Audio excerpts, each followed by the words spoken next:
ఒక హోటల్లో పనిచేసేసరికి ఏంటంటే మీకు రోజు వస్తున్న గెస్టులు వివిధ రకాల మనస్తత్వాలు, వివిధ రకాల మనుషులు, వివిధ రకాల ఆలోచనలు, వివిధ రకాల టేస్ట్లు. అక్కడ నాకు సాధ్యం ఉన్నా లేకపోయినా నేను యాజ్ ఎ గెస్ట్ వారి కోరికలు తీర్చాల్సిన బాధ్యత నాది. How do I do it, how do I tackle it. కొంతమందికి ఏంటో ఒక పర్టికులర్ రూమ్ నెంబరు ఈవెన్ నెంబర్సే కావాలంటారు, కొంతమంది ఆడ్ నెంబర్స్ కావాలంటారు, కొంతమంది కార్నర్ రూమ్స్ కావాలంటారు. ఇవన్నీ ఏంటంటే ఒక్కొక్కసారి కుదురుతాయి, ఒక్కొక్కసారి కుదరవు. Then how do I convince him, how do I say that suppose for the moment please take this, నేను మళ్ళీ మారుస్తానని. హౌ డు ఐ డూ ఇవన్నీ తెలిసి తెలియకుండా ఓర్పు సహనం నేర్పించేస్తుంది. అది చిన్న వయసులో నేను నాకు ఆల్మోస్ట్ అబౌట్ 17-18 yearsలో నాకు వచ్చి అది ఫాలో. అండ్ ఇంకా సినిమా ఇండస్ట్రీ గురించి మనం అడగక్కర్లేదు.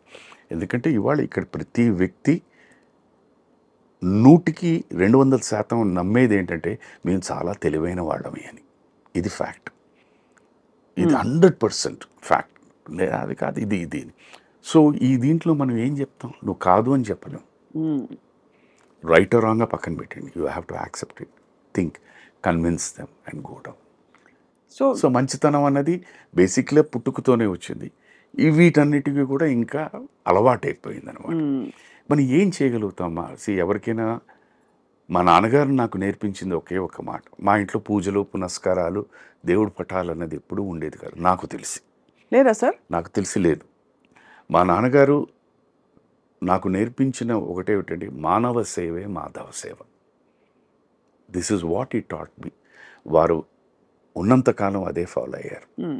నాకు ఎప్పుడు చెప్పేది ఒకటి, నాన్న నీకు వీలుంటే సహాయం చేయి, హాని మాత్రం ఎవరికి చేయద్దని. ఇప్పుడు మీరు ఈ ఫిలాసఫీ కరెక్ట్గా తీసుకుంటే మీకు భగవద్గీత, ఖురాన్, బైబిల్ 3 చెప్పేవివే. ఎక్కడ ఈ 3 పుస్తకాల్లో కానీ ఎక్కడ హెల్ప్ చేయని ఎక్కడ కండిషన్ పెట్టలే, వీలుంటేనే చేయి, కానీ హాని మాత్రం ఎవరికి చేయదు. That is fixed. I follow the same thing.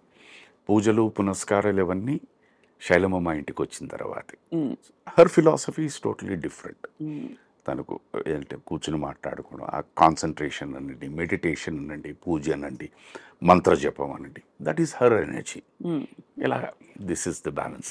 ఇద్దరు బ్యాలెన్స్ చేసుకుని ఇప్పుడు మీరు నిండుగా ఇది అమ్మాయి నాకు అగైన్ చాలా సందర్భాల్లో చెప్పినట్టు మాకు ఎందుకో తెలిసి తెలియకుండా మా ఇద్దరికి పెళ్ళైన తర్వాత ఇద్దరికి వర్క్ లేకుండా పోయింది. అవును సార్. సో ఒక సందర్భంలో ఎక్కడో ఎవరో ఏదో ఆఫీస్ నుంచి ఫోన్ వస్తే నేను బయలుదేరుతున్నప్పుడు అప్పుడు ఒక్క నిమిషం అండి అని చెప్పి బొట్టు పెట్టింది.